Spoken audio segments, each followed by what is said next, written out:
Эрхэм хүндэт үзэгчдээ Монголын үндэсний олон нийтийн телевиз Монгол Улсын шинжлэх ухааны академийн түүх археологийн хүрээлэнгээс эрхлэн явуулж буй Монголын түүх сурвал нэвтрүүлэг маань эхэлж байна. Манай өнөөдрийн нэвтрүүлэгт оролцож байгаа зочдоо Монгол Улсын шинжлэх ухааны академийн түүх археологийн хүрээлэнгийн дундад зууны салбарын эрхлэгч доктор Цэрэн Дорж, Монгол Улсын шинжлэх ухааны академийн түүх археологийн хүрээлэнгийн дундад зууны салбарын тэргүүлэгч хөтөлбөрийн ажилтан доктор профессор Цоммон, Монгол Улсын Улаанбаатар их сургуулийн түүхийн хэлбэрийн эрхлэгч доктор профессор Баярсаар оролцож байна. За та бүхэнд энэ өдрийн амгалан айлтгая. Тэгэхээр бидний энэ удаагийн ярилцах сэдэв маань бол Монголын түүхийн бас баг судлагдсан, бас нэлээд ээдрээтэй ийм цагуй 17 дугаар зууны монголчуудын ертөнцийн тухай бас үзэгчтэйгээ судалгаа, эрдэм судлалын бүтээлээс танил хуваалцъя гэж бодож байна. Тэгэхээр Монголын эзэнт гүрэн Юан гүрэн мөксний дараа 200 жилийн турш улс төрийн ботрол монголчуудын одоо дархай бутархай байдал олон асуудлуудыг бол болж өнгөрсөн. Харин Манжчин улс хэмээх дорн зүгт хүчрхэг эзэнт гүрэн гарч ирсэн энэ цаг үед энэ эзэнт гүрний улбаа монголчууд маань ямар байдалтай, тэр үеийн монголчуудын ертөнц юу байсан тухай бас ярилцъя гэж бодож байна. Ингээ 17 дугаар зууны ер нь Монголын түүхийн судалгаа Монгол улсад ер нь ямар шуухан байдалтай явагдаж ирсэн тухай Цолмон доктор танилцуулах уу? За 17 дугаар зууны Монголын түүх одоо хамгийн үмээс самуунтай, хамгийн сургамжтай энэ үеийн түүхийг бол бас Монголын ертөнцид одоо амар түүхч, академич Нацаг Дорж, доктор Гонгоргой, академич Ишчамцгой зэрэг одоо олон арван эрдэмтэд одоо түүхэн сурвалжаас нь түүхэн одоо баримтад түшиглээд олон нэгэн сэдв зохиолуудыг гаргасан нь бол одоо халахын түүх, халах товчон зэрэг олон зохиолууд нь бол бас дэлхийн олон судлаачдын одоо анхаарлын төвд төрж исэн ийм бүтээл байгаа. За энэ түүхийг яагаад одоо судлахын чухал гол ач холбогдол нь сургамж байдаг. Энэ үеийн одоо түүхийн ороо босгоо үеийг маш тодорхой харуулснараа бол хожимын үед дахин ийм сургамж давтагдахгүй байхыг одоо судалгаагаар харуулж гисэн. Өөрөөр хэлбэл ирээдүйн одоо Монгол орны удирдагчид маань энэ үеийн түүхийг сайн мэдчихэвэл дахин одоо бусдын иргэшээлд орохгүй байх ийм одоо бүрэн боломжийг манай судлаачид бол бодит түүхийн үйл явцаар баримтат тулгуурлан гаргаж ирсэн. Амьд түүх гэж хэлж болно. Хавц хасрын удам Хорчны Баатар шигүүшидэн хүмүүн өнө болдван яахарахгүй богд эзний алтан ураг мөн билээ. Ямар дураараа аимшгүй юм ярьж байна. 6 том Монголын нэг салаа байд өргөл та нарын хөтчөн согдож ханы чинь хариуж явах юм болж байна уу?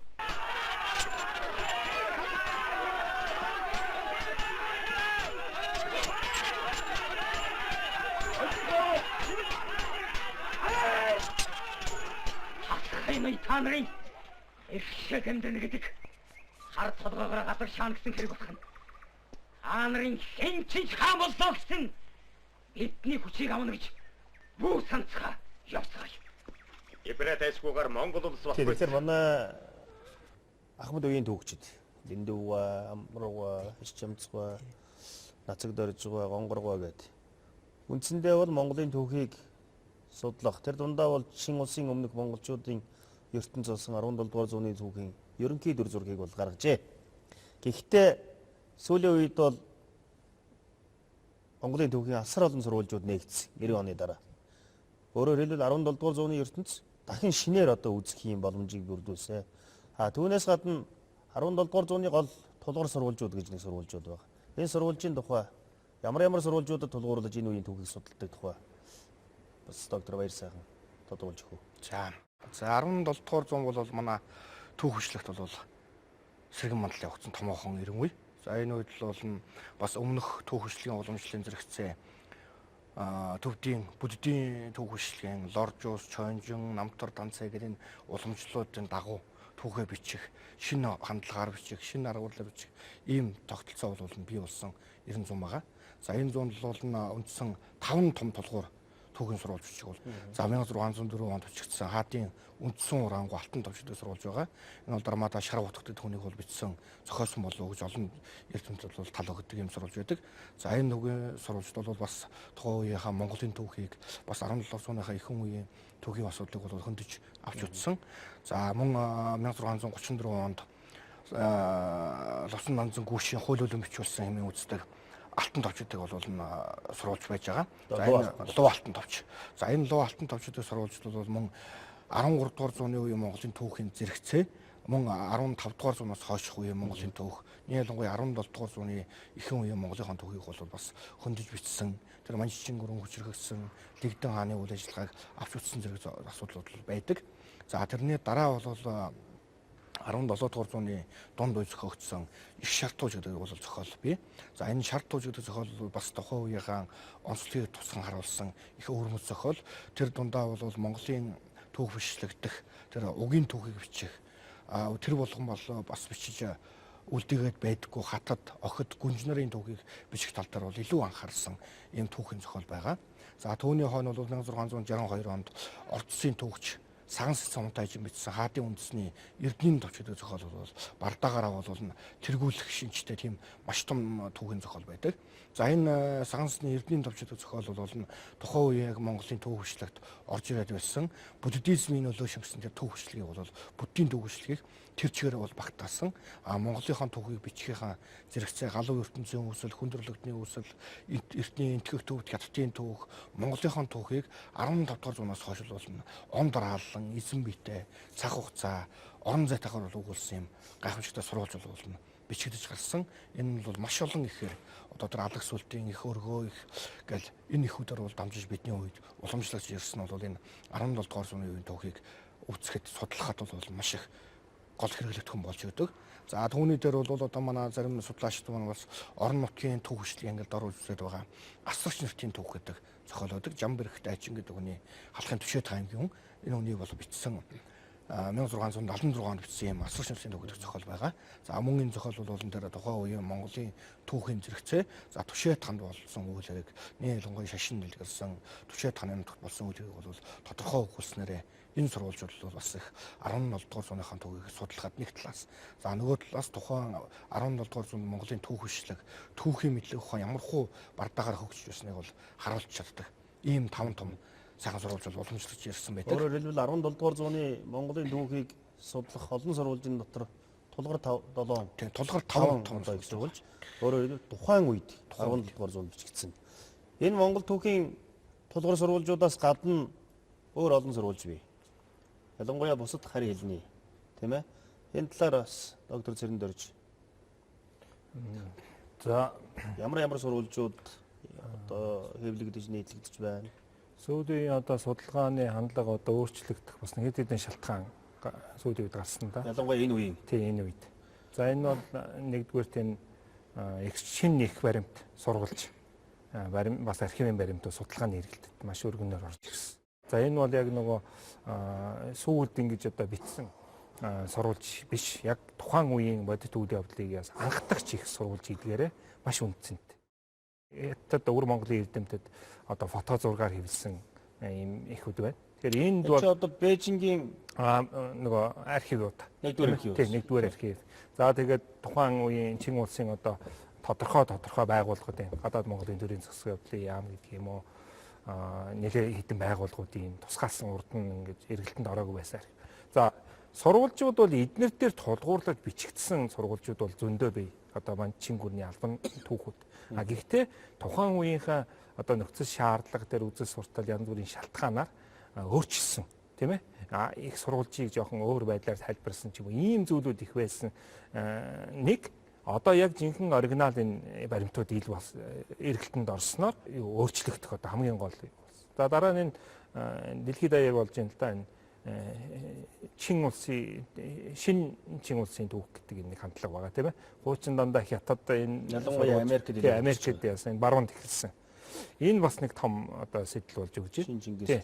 Шин Чингис судалгаа гэдэг юм энэ одоо хятад сурвалж гэхээс илүү яг жинхэнэ манж сурвалж тийм үү манжийн энэ хуучин данс бичиг энэ зүйлүүд дээр сурвалж тулгуурлаж одоо судалгааг явуулах нь зүйтэй гэдэг энэ бол одоо харцсангүй бодиттой бод түүнийг тусгаж чадсан гэдэг ийм нэг хэдэн шалтгааны үүднээс шинэ сурвалжууд их гарч ирж байна. За Оросын архивын баримтууд бас Монгол Оросын харилцаанд холбогдох энэ баримтууд нэлээд их хэвлэгдсэн сүүлийн үед.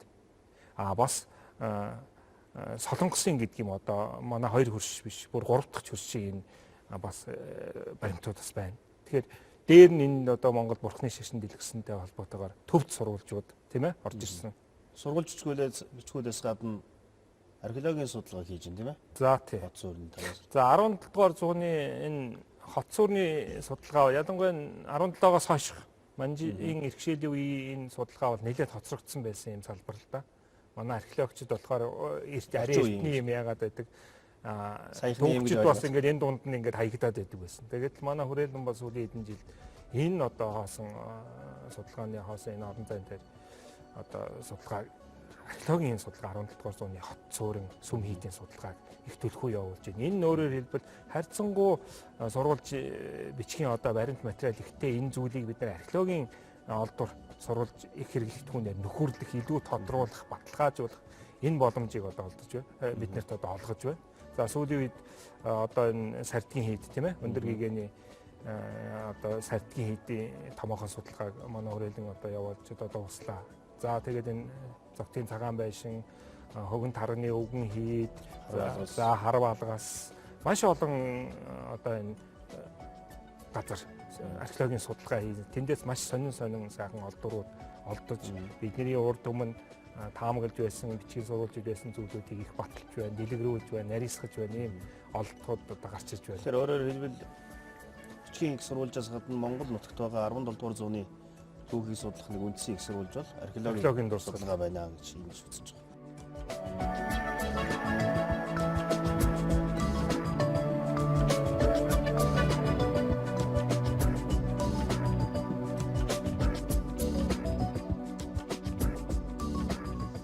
За 17 дугаар зууны Монголын ертөнцийг авч үзэхийн тулд бол юуны төрөнд нэг асуудалд анхаарал хандуулах хэрэгтэй. Манж гэж юм бэ гэдэг асуудал. Энэ ард түмнийг эхэлж бид нэр бас нэг үзэгчтэй тодорхой танилцуулах хэрэгтэй байна. Манж нарын өвөг дээдс бол Монголын зүүн өмнөд хэсэгт одоо эртнээс нутгалж ирсэн улсууд. Түүхэнд бас нэлээд олон удаа мандан бадарч тийм ээ томоохон улсуудыг төр улсуудыг байгуулж ирсэн л да. Бүр одоо хамгийн эртнийх нь их юм бол одоо Алтан улс. Зин улс. Зин улс тийм ээ Алтан улс. Одоо Чингис хааны үед байсан улс шүү дээ. За энд мандаж байгаад монголчууд мөхөөгөөд ингээд нэг хэсэг Монголын захиргаанд ороод алга болсон байдаг.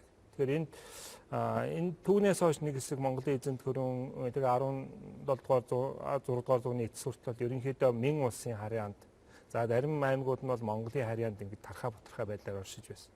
Эдгээр 16 дугаар зууны сүүл үеэс энэ зөрчдийн Нурхаач Баатар гэдэг хүн одоо түүхэн таван гарч. Тэр үед зөрчдийг бол үндсэндээ 3 хэсгээс бүрдсэн байсан гэж ингэж үздэг л дээ. Нэг нь болохоор Жанжаогийн зөрчид гэдэг дараа нь Хайси гэдэг бүдүүлэг зөрчид гэдэг юм 3 арай бүр алс хотын хойд зүгийнх тийм ээ. Тэр энэ Жанжаогийн зөрчдийн толгойлогчтой Нурхаач Баатар.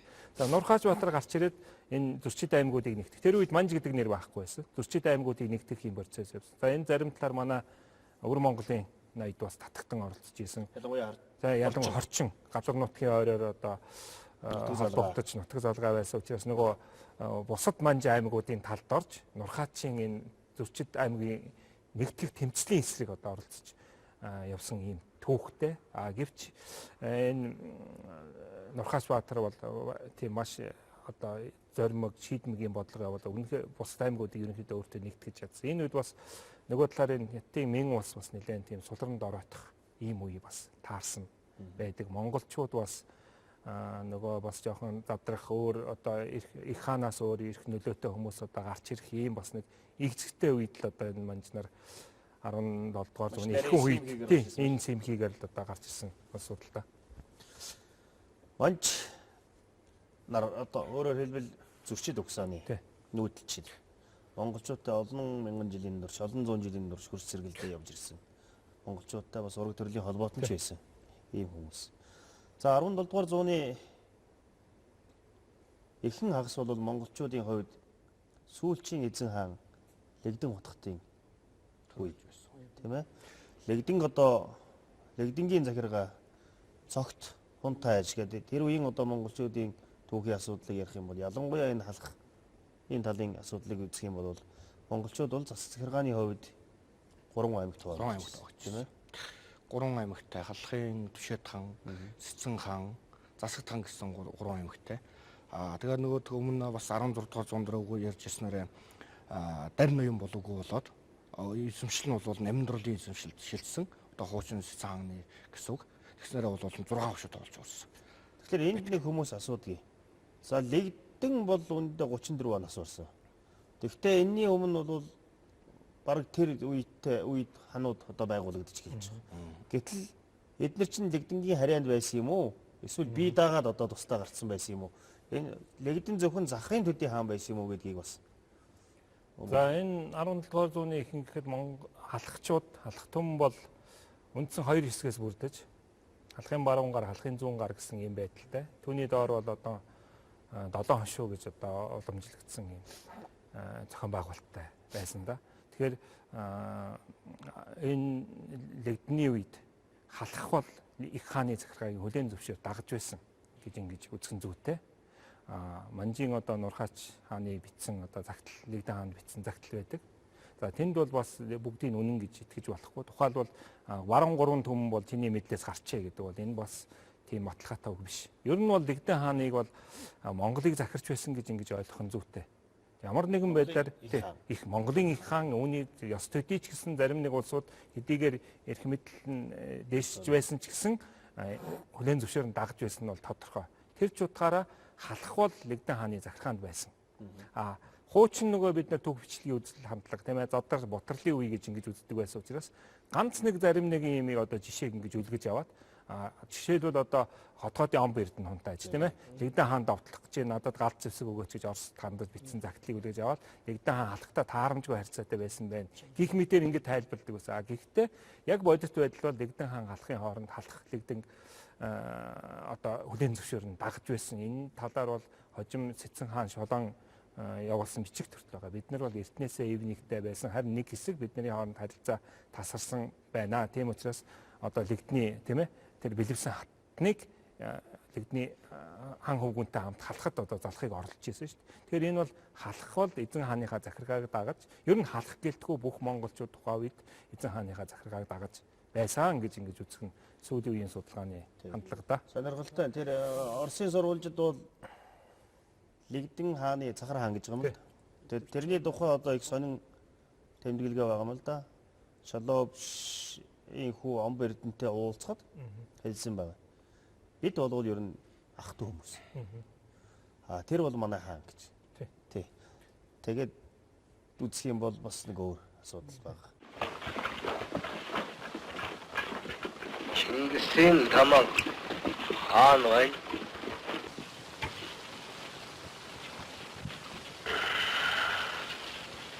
이 탐구의 우주자 미니 대칭을 닌 탐구의 알메 탈탁사 17 дугаар зууны үед ялангуяа ихэнх үед бол энэ баруун зүүн халахууд баруун зүүн гарын баруун зүүн гарын халахуудаас гадна нэг хэсэг ард түмэн байгаа. Тэр бол ойрд.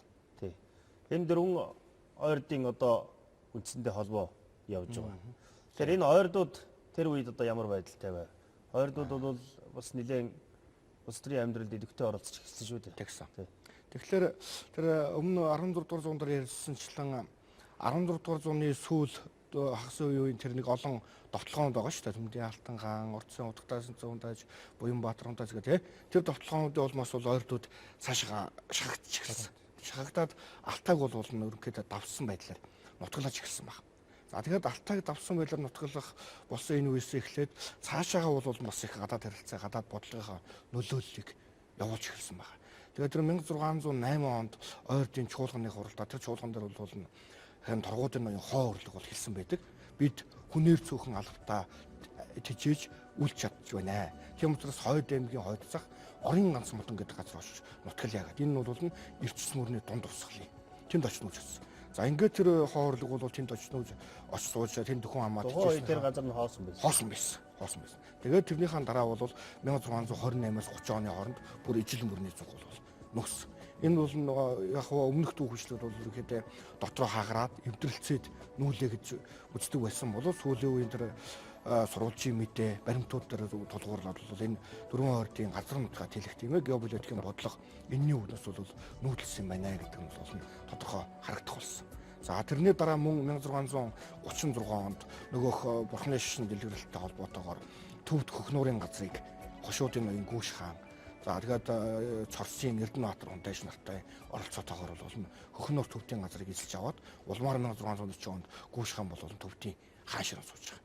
Энэ бол бас тухайн үеийн мөн ойрдын тэр газар нутгаа тэлэх баруун зүг тэлэх гэсэн тэр бодлоготой холбоотой байсан. Гэтэл энэ үед чинь нэг юу явж байгаа шүү дээ.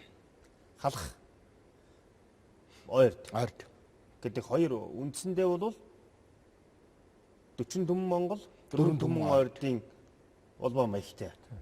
За яг хэсгийн 40 түмэн Монголын. Гэтэл энэ хоёрын хоорондын харилцаа ямар байсан?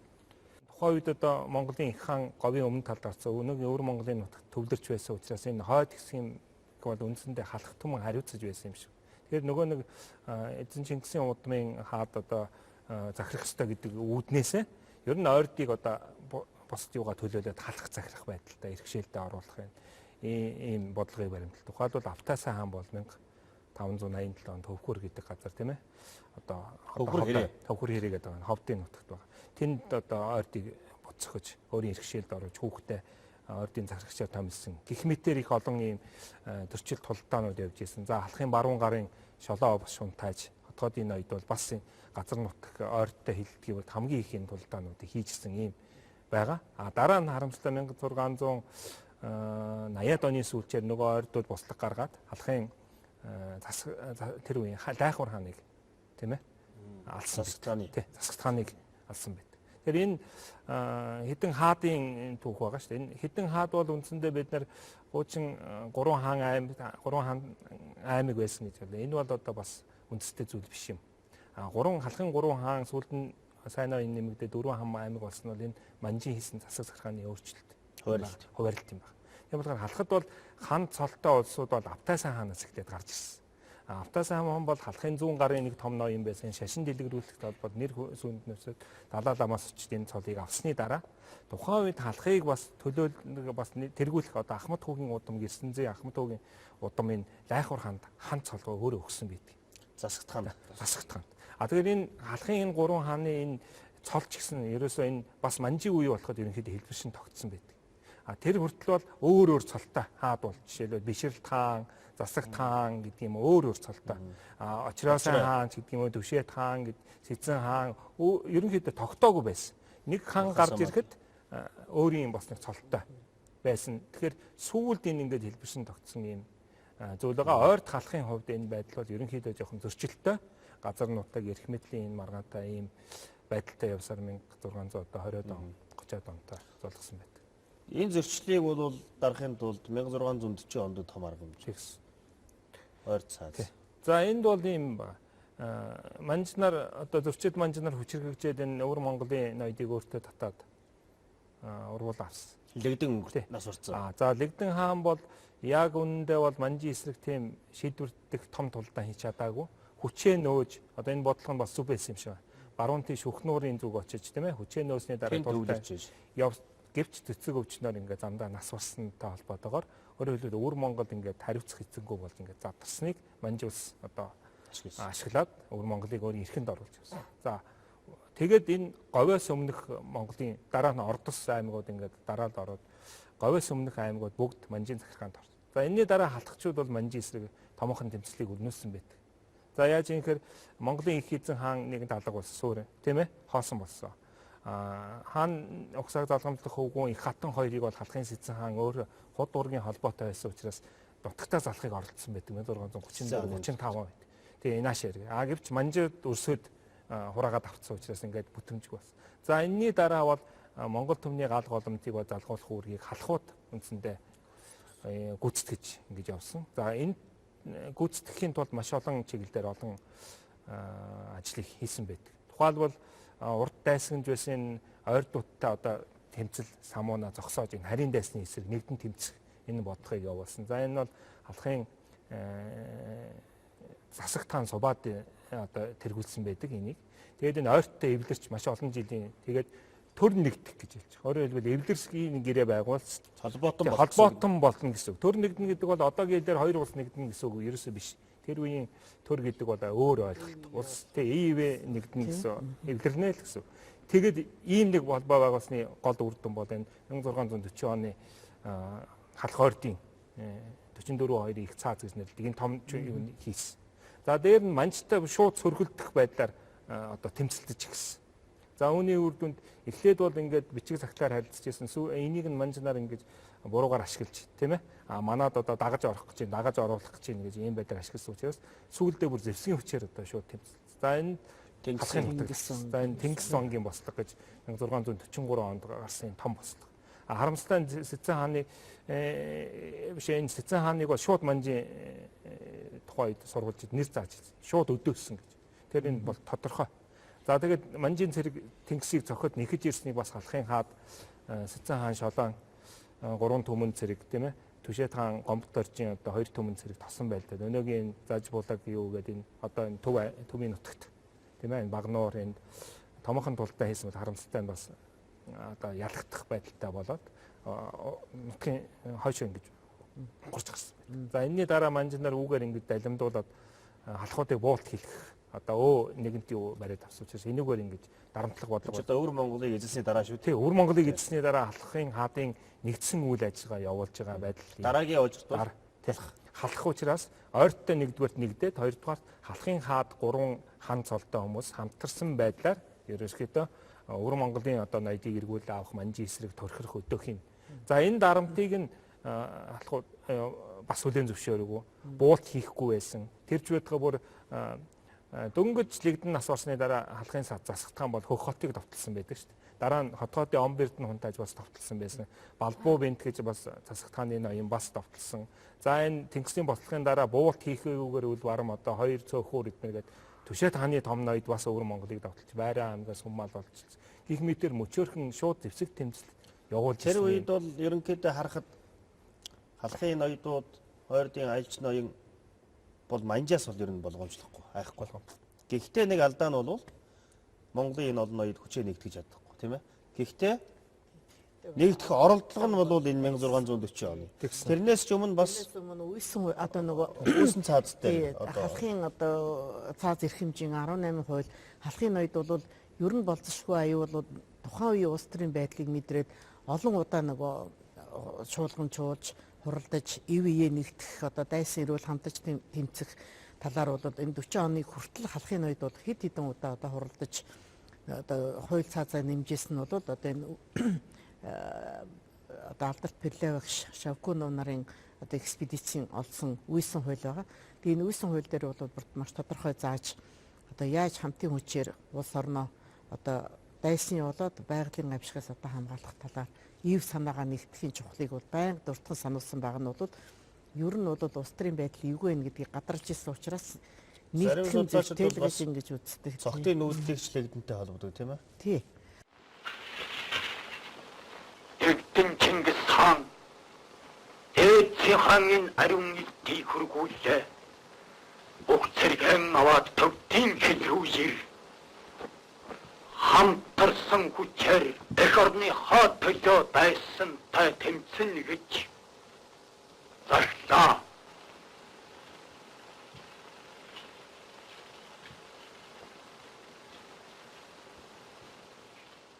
Ер нь бол цогтын нүүдлийг бас одоо нацагд орж байгаа эднэр бас эргэлзээд яг лигдэн хутагт одоо лигдэн хутагт хаан төвдийн тунцэг намжил хаан тэгээд цогт гурав бол болцож уулзаад хүчээ нэгтгэхэд угаасаа одоо тэр цогтайч гэсэн лигдэн хутагт хааныг дэмжиж байсан юм учраас эд хүчээ нэгтгэх зорилгоор одоо цогтайчийн тэр очисон газар тунцэг намжилтаа одоо гуруулаа уулзахаар зорж яваа замдаа бол өнгөрсөн гэж үздэг. Тэгэхээр хүчээ нэгтгэж тэмцэж болох тэр бүхэл боломж одоо гадаадын болоод дотоод хүчин зүйлийг ер нь хайж исэн үеийг бол 17 дугаар зуунд. Тэгтэл яг улс төрийн хувьд ч тэр шашнаар бас нэгдэх. Жишээлбэл Түшээд хаан Сэцэн хааныхын нийлж өндөр гэгэнийг залж явах тийм ээ. Ирээд цагаанууд газар Түшээд хааны хүү Гомбодоржийг халахын шашны төвөнд зан узрыг шашны төвөнд өргөмжилж байгаа. Энэ бол бас л шашны хувьд нэгтгэж нэгэн тугын дор болж эсэргүүцэн тэмцэх гэсэн бас нэг том орлого болж гисэн. Тий, тэр үед бас хэд хэдэн хутгатуу тийм ээ. Засалтааныхан Энийг бол ингэж ойлгох хэрэгтэй юм шиг байна. Ер нь Монголын бүх одоо томоохон сурвалжт ноёд бол өөрийн хүүхд тийм ээ өөрийн удмаас энэ томоохон хутгтыг тодруулаад түүнийг бас энэ улс төрийн хэрэгтэй ашиглах. Ялангуяа бусдыгаа нэгтгэх хэрэгтэй ашиглах энэ бодлогыг нөгөө шашин төрийн асуудал. Нөгөө шашин төрийн асуудал. Энэ бол одоо түрүүн хэлсэн юуны Алтан хааны ач одоо далаалан болсноос ер нь ихтэй шүү дээ. Тэгэхээр томоохон баг халахын их олон том ноёдын угсаанд том утгатууд төрсэн байдаг. Ганцхан одоо Сэцэн хаан их сонин тийм том утгатууд ерөнхийдөө байхгүй тэр угсаанд. Тэг өөрөөр хэлбэл энэ Сэцэн хаан шолоо бол энэ үйл хэрэгт бол Түшээд хаан Гомбодортой санал нэгтэй байж өөрийнхөө үр удмаас хутагт тодруулахгүй дэмжсэний нэг нотлохоо юм шиг санагдаж байна. За түрүүний их өөрийн гэгэн цолоо. Тий. Гэгэн цолоо өгч дэмжснэ. За их цаазыг батсны дараа манж нар энийг чинь бас ингэж яах гэж оролцсон шүү дээ. Өдөө хатгаж халахын ноёдод бичтээ мэ. Та нар өөрсдийнхөө эцгийг алсан энэ хүнтэй нэгдэж төр нийлнэ гэдэг чи юу гэсэн үг вэ? Гэж ингэж одоо бүснуулах энэ эмнэгдийг сарниулах юм орлого бас хийж исэн шүү дээ. За ямар ч байсан энэ их цааз гэдэг энэ нэгдэх юу бол бүх халах болон бүх хойрдын ноёдын нэгдсэн зөвшөлтсөл хилцлийн үр дүнд бий болсон энэ томоохон зүйл байсан нь болоод тодорхой өөрөөр хэлбэл харийн түргэмгийлэгчдийн эсрэг эв санал хүчээ нэгтгэх юм зүйл. Гэхдээ харамсалтай нь энд тухайн үед ингээд Монголын их хаан нэгэнт ингээд нас бараад хаан ширээ эзгүүрээд үнийг нь далиндуудаа манжнаар тийм ээ эзэн Чингисийн хасбууд хамгыг олж авлаа гэдэг өөрөөр хэлбэл Монголын их хааны энэ ширээг үндсэндээ манжийн хаан залгамжсан шилжчлээ гэж ингээд сурталчилж байх үед энэ үлдсэн Монгол халах ойрдууд маань нэг толгойтой байх чадаагүй. Яагаад тэгэхээр нэгэнт их хаан эзэн тэнд яасан дараагийн хаан гэж байхгүй хоорондоо хүчээр ойролцоо юм олон хаан том ноёд туваагдж ирсэн учраас энэ тухайн хүмүүсийн хэр хоорондоо нэгдэж ажиллахаас цаашдын одоо хувь заяа шалтгааллахаас өөр аргагүй байт. Энэ гадны судлаач баг энэ чинь сүулдэ тийм ээ нөгөө тэргүүнгүү төрмөр гэд нэлээд өгдөг нь энэ үстэй шүү. Энэ бол сүүлийн судалгаанаас зүгээр ерөнхий харж байхад бол ийм харагдаад байгаа шиг байна. Тэргүүнгүү. Тий. Одоо хаангүү гэсэн үг шүү дээ. Хаангүү хэдий боловч ханилэг манилгуудын хоорондоо одоо холбоотон маягаар нэгдээд өөрөө тэднийг нэгтгэж байгаа нэг том юм байна. Бурхан шашин. Тийм ээ? Хуучин газар нутаг монголчуудын. Тэгэхээр энийг бол одоо манай төвөгчлөх тийм үү хүмүүсийн ойлгож байгаа шиг ер нь лэгдэн байхгүй бол тэгэл ер нь баларцгаасан юм шиг бас бодож болохгүй. Энд чинь монголчууд бас тэр битгий хэл энд чинь умард хязгаард байсан хотгойдын ноёдууд хүртэл өөрсдөө ирж байгаа. Хөгнуураас ирж байгаа. Халахын аймагуудаас бүгдээрээ ирж байгаа. Одоо хаа байсан ижлээс ирж байгаа. Ийм том нэгдэл бол 1640 оны нэгдэл шиг нэгдэл ер нь баг болоогүй. Тийм ээ 1686 оны хүрэн бэлчээр бас хайцангуй сугулсан. Өөр бол ер нь. Тэгэхээр энэ бол том нэгдлийн нэг. Тэгээд дээрэс нь бол энэ үйл ажиллагаагаа авч явах эрх зүйн эрх хэмжээ баталгаажуулж оруулж эзэн харьяатаа асуудлыг зэгсэлж байгаа. Тэгсэн. Ер нь бол бас тухайн үед Монгол ноёдууд ухаантай шийдэл хэлж байгаа. Энд чинь нэг талдаа одоо Цолмон доктор хэлэх баг. Чин улс гэдээ бид Манж Чингийг яриад байгаа боловч умар зүгээс Орос гэдэг асар том хүч ороод ирж байгаа шүү дээ. Тэгэхээр энэнтэй яаж харьцах вэ гэдэг чинь бас тэр үед бас их хэцүү. Өөрөөр Монголын эзэнт гүрний одоо бүтээгдэхүүн болох өөрөлд Монголын ноёрхлын эсрэг хэв санаагаараа нэгдэж хүчээ нэгдсэн хаант Орос улс байгуулагдсан урд одоо бас Романовын тий Романовны тэгээд энэ хаант Оросын хүчээ бэхжүүлсний дараа алс орнууд руу явуулсан бодлого бол маш хүчтэй явсан. За энд бол бас газар нутгийн төлөлт түүнээс гадна одоо тэр газар нутгийг эзэлж авах одоо шалтгаан болгож одоо дагуурын сувд хүнийг урт наслуулдаг одоо хүн орхоод одоо асар өмтэй зүйлүүд бол дорн дахинд байдаг гэдэг ингээд өөрийн цэргийг одоо Ермак гэдэг хүнээрүүдээр дуулаад Сибирийг эзлээд одоо байгаль нуур орчим тэгээ бүр цаашаага одоо нөгөө амуур мөрний тийшээ одоо та бүхэн Дэрсэн Узаалаа гэдэг киноноос маш тодорхой санаж байгаа. Бүр ингээд Манччин улстай шууд одоо тулаад ирэх хүртэл тийм хэмжээний өргөн талаастай бодлого явуулсан. Энэ бол хаант Оросын одоо хүчирхэг болсны шинж тэмдэг. Тэгээд энийг бол бас монголчууд чадлын хэрээр эсэргүүцэж Түшээд хааны ах Баатар одоо зэвсэг барин хэд хэдэн удаа тэмцсэн боловч үнэхээр одоо бас хурдан зэвсэгтэй цэргийн шивээ бэхлэлтэй барьчихсан ийм усуудыг бол тийм хурдан хөөн зайлуулж чадахгүй байсан. Ингээд бол байгаль нуур сэлэнгийн одоо орчин нутаг бол бас Оросын одоо харьяанд орох эхлэл тавигдсан. Гэхдээ Монгол одоо халахынч дээр ойртынч дээр маш идэвхтэй одоо элч харилцаагаа явуулж захидлын бичгээр солилцож хаант Оростой бас учир зүгөө олцох, зарим талаар дэмжлэх үсэх, зарим талаар одоо бас биенийхээ амин одоо хувийн хоорондын одоо нөгөө тохиролцоогүй байдлаа шийдвэрлэхийн тулд дэмжлэг илүү төрүүлж олох ийм одоо зорилгоос харилцаж исэн одоо улс төрийн худалдааны маш олон одоо элч захидал явуулж байсан. Түүний хариуд ч хаант Орос бас дорн зүг рүү маш их ашиг сонирхлоо илэрхийлж одоо маш олон экспедиц өөрөлдөө тухайн үеийн тагнуул одоо явуулж Монгол орны одоо байгаль газар нутаг бүх зүйлийг одоо маш нарийн судалсан. Монголчууд бүхэл бүтэн 200-300 жил 200 гаруй жил бутрал янз бүрийн улс төрийн маш их нөлөөнд автчихсан. Ийм хэцүү нөхцөл үүсээд ирэхэд дахиад 2 том хөрш гараад ирсэн. Нөхцөл байдлын хувьд монголчууд олон газар салчихсан. Харьцангуй ер нь төвөөс сутах үзүүлчихсэн. Ийм үед одоо монголчууд бол их адармаатай үед тулсан байгаа юм л да. Оросын умар зүгээс төрсэн төрөлт өмнө зүгээс манжийн шахалт хоёрыг бол тесч бүтэн 100-ыг өнгөрөөсөн. Тийм ээ? 100 бараг 100 шахав. Ер нь яг эзэнт гүрэнээс хойш монголчуудын нөлөө их багассан, харьцангуй багассан тийм. Гэхдээ нэг тодорхой хэмжээний бас нэг эзэнт гүрний дайтай ингэж байсан. Ерөндөө буцаж ирэхдээ баг уугуул нутагтай ирсэн. Гэхдээ бас энэ 17 дугаар зууны ихэнх дунд хүртэл энэ бүс нутагтаа ихээхэн нөлөөтэй байсан. Тухайлбал түрүүн хэлсэн тийм ээ, ойрдын тэр өмнө баруун зүгт хэлсэн тэлдүүд төвдийн хаан болоод суучж байгаа шүү дээ. Төвдийн захираад одоо гүүш хаан бол. Тэгээ эднэртэй холбоотойгоор энэ яг харахгүй нэг тийм экзэгтэй үе байсан да. 17 дугаар зууны ихэнх үе бол тийм ээ, умар зүгээс одоо энэ Оросын эзэнт гүрэн төрсэн өмнө зүгтийн хүчирхэг манж ус бий болж хөрш сэргэлдээ орны талаар маш тийм төрөмгийн бодлого явуулж гисэн. Энэ үед халах ойрдын ноёд хэдийгээр их хаан үгүй болсон ч гэсэн үүнийг одоо давж туулах, эв нэгдлээс ахих, тусгаар тогтнолоо хамгаалах тал дээр үнэхээр одоо бас томоохон гавьяа байгуулсан гэж ингэж хэлэх ёстой. Ялангуяа халахын одоо Сэцэн хаан Шолоо, Түшээд хаан Гомдорж, Засагт хаан Суваад тэгээд энэ гурван хаан бол 1650 он хүртэл нэгдсэн үйл ажиллагаатай бие биенээ дэмжиж нөхөрлөж энэ манжийн болон Оросын эсрэг томоохон бодлого явуулсны хүч гэж ингэж. Бараг энэ гурван хааныг таалал болтол халахын дотор зөрчил гараагүй. Ер нь бол тийм юм асуудал байгаагүй. Тэгэхээр энэ бол бас түүхэнд их сургамжтай юм л да. Ер нь монголчууд бол ямар үед нэг ямар үед салах. Сэцэн хааныхан тэр яаж Түшээд хаантай эвсэж байна. Түшээд хаан Засагт хаан хоёр яаж уулзраа олж байна гэдэг бол бас л Засагт хаан дотроо бас хэсэг байгаа шүү дээ. Тийм ээ? Ахмад хүүгийн угсааныхан баян дээр төмөн дээр хоёрын угсааныхан бас асуудалтай.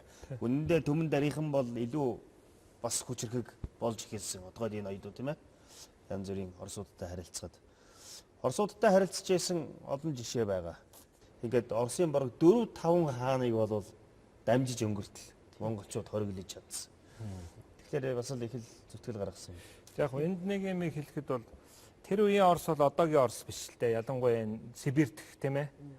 Хүч, цэргийн хүч одоо хүн амын байдлын хувьд бол харьцангуй сул. Цөөн. Тийм цөөн. Тийм ээ. Ямар аргаар ер нь газар нутгийн тэлд хийдэг байсан бэ гэхээр одоо цөөн тооны цэргүүдийг давшуулаад тэр хавьд шивээ остров гэдэг юм байгуулад тэндээ ороод одоо галт цэцэлтэй улсууд суучдаг. Иргэн тойрны энэ харьцангуй тархаа боторхой нүүдэлчин малчин юу анчин аймагуудыг бол одоо чаардад алба татаар авдаг иймэрхүү байдлаар л анхын төлж тэр газар нутгийн тэлэлт бол ихсэн шүү дээ. За энэ явсараа 1640 оны үе ихэд одоо халахын ноёдын эзэмшил өөрөөр хэлбэл Бурайд тийм баруун Бурайд энэ Красноярск энэ халахын Засагт хаан болон Түшээд хаан Сэцэн хааны ноёдын эзэмшил тэдэнд алба татвар өгдөг энэ байгаль нуур орчмын нутагт ингэ нэвтрэн орж ирсэн. Тэ холбоотой. Тэгээд юуны эсрэг бол халахын ноёд маш одоо ихний үед бол нэлээд амжилттай энэ газар нутгийн тэлэлтийг бол тогтоож чадчихсан. Оросууд бол харин байгаль нуурыг хоогоор нь тойроод зүүн тийшээ